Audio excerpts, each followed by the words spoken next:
All right. Good evening, class. It's me, Jonathan Long.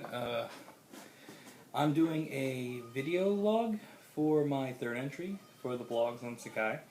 I thought it'd be fun, mix up to the writing that we've been doing. We've been doing a lot of writing, and I was doing a lot of writing last semester. So, doing something with video that I can just sit here and talk and listen to myself talk, and hopefully not make a fool of myself. And I thought, what the heck? Might as well give it a try. So, the theme of this video log is going to be me talking about some of my past work experiences to keep in the same theme of talking about our identity. And I'm going to be writing a series of poems of a coming-of-age story for my own identity as my big identity piece. So I thought that, might as well make one of the blogs talking about all my work experiences besides my educational related work experiences. So to start things off, I'm currently working at Lime Ricky World, which is the shirt I'm wearing right now. It's my work shirt, but we're going to get to that later. We'll start back when I was let's say, I think I was 9-10 years old. And it wasn't an official job, but me and my friend used to go around my hometown of Wildwood, and we're a big tourist town, so that means a lot of meters. And if you think New Brunswick has a lot of meters, and if you've ever been to any type of vacation town, you probably know how much meters there can be on streets, especially in front of residential homes, which just completely sucks. But back when they had those old meters, me and my friend used to go around checking for loose quarters in these meters with screwdrivers. Technically illegal, but we were kids and we got away with it, which was pretty cool.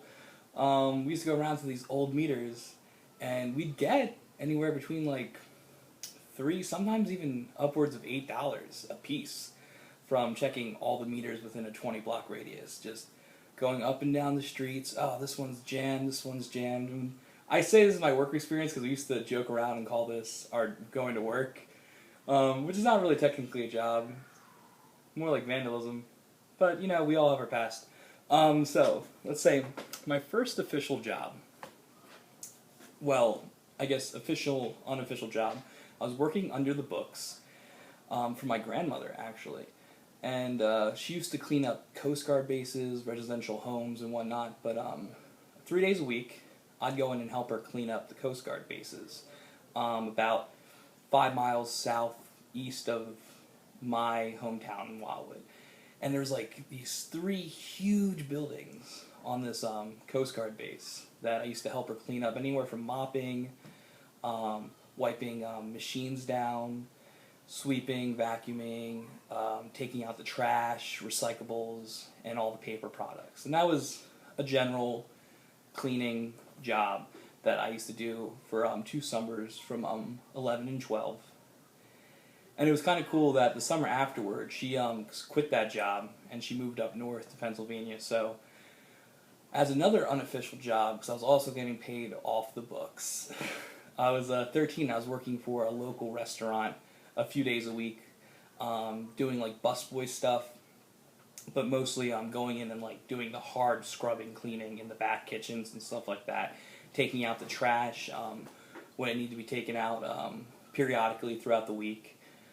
Mopping, scrubbing, doing out back work, making sure everything was tidy.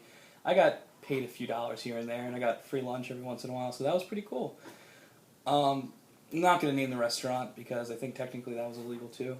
But then I moved on. I did some masonry work. It's construction work, basically. I've done a lot of masonry work with a contractor. Well, you guys all know him, Gallo. But he was a local contractor I did some work with, which is really, I can tell you a few funny stories. I've done everything from stucco, sidewalling, inner sidewalling, tiling, bathrooms, ceilings, foundation work, which sucks. Foundation work sucks because of the cement. You get cement on you, and you don't wash it off immediately, it's going to burn later. It sucks. And so, one time, we had this foundation job, and it wasn't an ordinary foundation where we have the cutout of where the pillars need to go. and we'd fill them in. No, we were going into a crawl space, and we're lugging these huge 80-pound bags of cement down there and mixing it by hand because the cement truck obviously can't get into a household, into a crawl space. And the reason is the floor to this old Victorian house was dipping in the middle, and we needed to support it. But you can't just create support beams on sand because we're on an island. You got to create a stronger foundation of cement and then build beams on top of it. So we made about, I want to say, 7 different pillars of cement in this crawl space. Now this crawl space was maybe 3 feet of height from the sand to the bottom of the ceiling of the crawl space. So it wasn't a lot of room to work in. And I'm not a mason. I was just a laborer. So I wasn't actually in charge of making the cement beams, but I was in charge of bringing the cement and the mix and the mixtures to the masons that were creating the pillars. So I was doing, I guess, the harder work, but not the more skilled work. But still, it was probably the most eventful job that I've done that I can remember in the recent past. That was pretty fun. Another cool story to do with masonry would be the time that I was able to actually help build cement stairs in a water park. That was fun. You ever been in a water park, and if you've been in a water park and you weren't scared enough to go on the huge slides that go from like 5 feet high, from like 5 stories high all the way down to that splash pool. Well, we were filling in the metal stairs with the cement filling. So that meant that we had to truck pre-mixed cement from the cement truck in buckets of 5 flights of stairs. And each bucket was maybe like 40 to 50 pounds of pre-mixed cement. I'd rather carry bags of unmixed cement. I'd rather carry 2 bags of unmixed cement than 1 bag of mixed cement. Just the water just really weighs it down, and it's terrible. I never wanted to throw up and shit myself at the same time, but we got the work done, and I got paid pretty decently well, and it was all under the table. So, from that past work experience, at the age of 14, I was finally able to get my job, my dream job at the arcade. And I say it's my dream job because I'm still there, so obviously I like it.